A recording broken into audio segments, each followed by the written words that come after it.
Why did you leave India if you love it so much? If you're a non-resident Indian, or NRI, you've probably heard this a million times. On social media, we're the butt of jokes, memes about our fake accents, our sudden craving for masala chai, and our opinions on everything back home. We're celebrated for our successes abroad, like Sundar Pichai or Satya Nadella, but at the same time, we are labeled non-reliable Indians. It's this weird mix of pride and resentment, admiration and skepticism. It's as spicy, sweet, and complex as a cup of masala chai. So why does this dynamic exist? And what does it say about India's changing identity in the 21st century?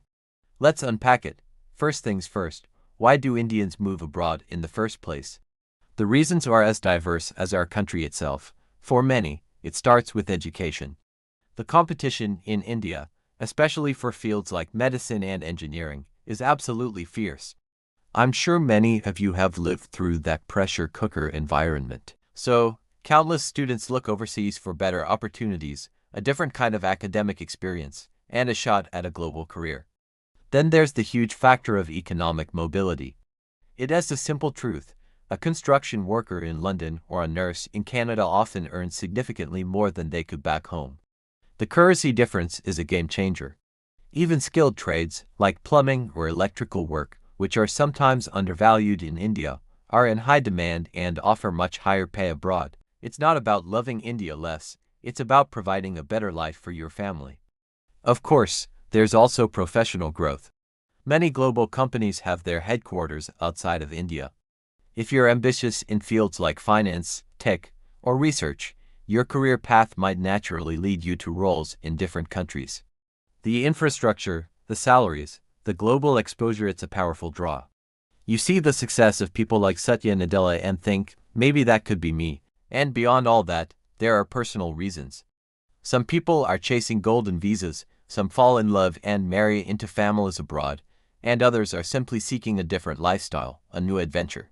The motivations are deeply personal and unique to each individual's journey. So if life abroad is so great, why is there always this talk of coming back? And if we miss India so much, why don't we just return? It's not that simple. Nostalgia for India is a real, powerful feeling. We miss the food, the festivals, the chaos, the warmth. But returning is a massive challenge. Job transferability is a major hurdle. A professor at a top university in London or a highly specialized tech professional might not find an equivalent role in India easily. The career structures are just different. Then there are the lifestyle factors. After years of living with reliable infrastructure, things we take for granted like uninterrupted electricity, clean air, and efficient public transport, it's hard to give them up. India's vibrant chaos is part of its charm, but for a family used to a structured life, it can feel exhausting. And let's be honest, personal privacy is something you get accustomed to and value. Emotional anchors also form over time. Once your children are born and raised abroad, they settle into their schools and make friends. Uprooting them from the only life they've ever known is a heart-wrenching decision for any parent.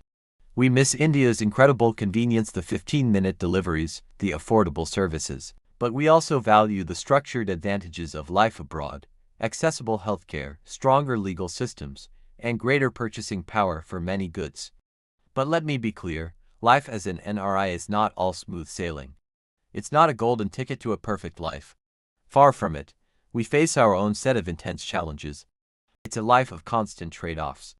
We often face racism, from subtle biases in the workplace to outright discrimination from landlords. The professional world is a cutthroat battleground, especially when you're competing with graduates from Ivy League or Oxbridge universities. There's also a deep sense of cultural isolation. Celebrating Diwali or Holi just doesn't feel the same without the entire neighborhood joining in. Family bonds are stretched across continents and time zones.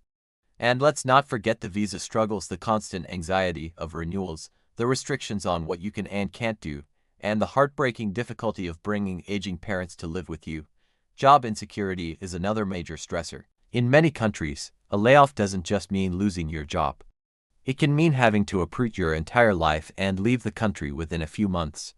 The entire landscape of migration is changing. The NRI dream of the 80s and 90s is not the same today. India is rising, and fast. The digital infrastructure, UPI, the explosion of hyperlocal services. These developments are making many NRIs reconsider their options. The golden ticket doesn't glitter as brightly as it once did. At the same time, we're seeing rising anti-immigration sentiments in many Western countries. Life is getting harder, even for legal, highly skilled migrants. It makes you question whether the struggle is worth it. For those of us with aging parents, returning to India becomes a very practical and emotional choice. Often, they can't get long-term visas to live with us abroad, and the thought of them being alone is unbearable. Many NRIs are now choosing to return while their kids are still young, so they can benefit from being around grandparents and cousins, and assimilate back into Indian culture more easily. And let's talk about the economics. The currency exchange advantage isn't what it used to be. As India's economy grows, the purchasing power at home is getting stronger, making the financial incentive to stay abroad less compelling for some. Ultimately, this is a life of trade-offs. Living abroad forces you to adapt in ways you never imagined. Families learn DIY skills because labor is expensive. Kids learn to pack their own lunchboxes.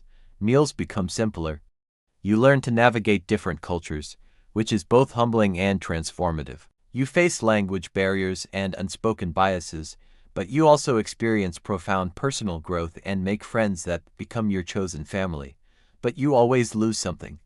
You lose the depth of Indian festivals, the warmth of 100 relatives descending on your house, the simple, comforting familiarity of home. That so-called fake accent that people make fun of, for many of us, it was a survival tool. It was what we had to adopt to be taken seriously in a foreign boardroom. Even our bodies change, our gut bacteria adapts. We crave pani puri the second we land in India, but our stomachs can't always handle it anymore. The relationship between an NRI and India is so layered. There's love for our heritage and a deep sense of nostalgia. There's frustration with the bureaucracy and inefficiency we face when we visit. There's immense pride in India's progress, but also a hesitation to uproot our settled lives. Moving abroad is a brave choice, but returning to India after years away is just as brave. Both mean uprooting your life all over again. It's a decision that weighs heavily on you, a constant tug-of-war in your heart. We carry India in our souls, even as we build our lives elsewhere. The world might become our family, but India will always be our home. I'd love to know what you think. Are you an NRI who feels this? Or are you in India with your own views on the diaspora? Share your story in the comments below. Thanks for watching, and don't forget to like and subscribe for more conversations like this.